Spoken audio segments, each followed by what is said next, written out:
कहीं लग जाए आपकी जिंदगी में कि अब मेरा जीवन बहुत नरक सा निकल रहा है, बहुत कष्टमय निकल रहा है, ये बेलपत्री लेना।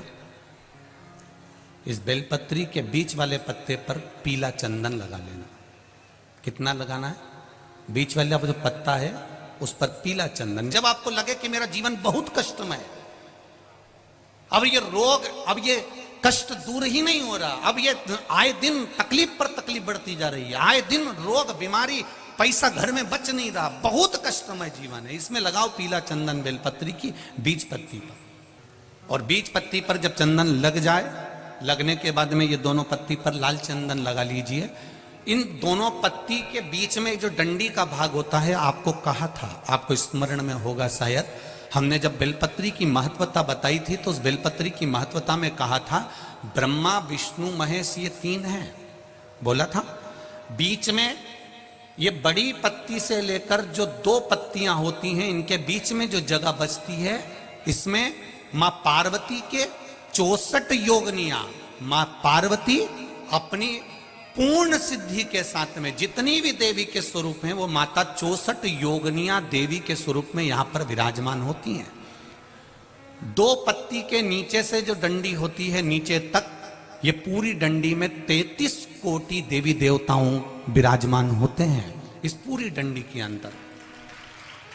तो ये बीच वाली पत्ती है, ये जो बीच वाली पत्ती का जो भाग होता है, इस पत्ती के भाग में शहद का प्रयोग कर कर, यहां पीला चंदन, लाल चंदन, लाल चंदन, शहद का प्रयोग कर कर, इसी तरह से पकड़कर ये बेलपत्री की जो डंडी है वो अशुक सुंदरी पर जब आप समर्पित करें तो जहां से जल बहता है उस ओर पर इस पत्ती को चढ़ाकर केवल आपके हृदय की बात कहकर देवाधिदेव महादेव से कोई भी शिव जी का मंत्र, पंचाक्षर नमः शिवाय, षडाक्षर ओम नमः शिवाय, श्री शिवाय नमस्तुभ्यम, या महामृत्युंजय मंत्र, जो शिव का मंत्र हो आपके पास में, उसको बोलते हुए देवाधिदेव महादेव को धीरे धीरे जल की धार चढ़ाना प्रारंभ करो। जल की धार जब पूर्ण होने लगे, उसमें थोड़ा जल बचे, तब अशुक सुंदरी पर जो तुमने बेलपत्र चढ़ाई है वहां उस जलधार को चढ़ा। ये प्रयोग आपको केवल सोमवार की अष्टमी पढ़ने पर ही करना है। कौन से दिन करेंगे? जम के बोलिए जरा।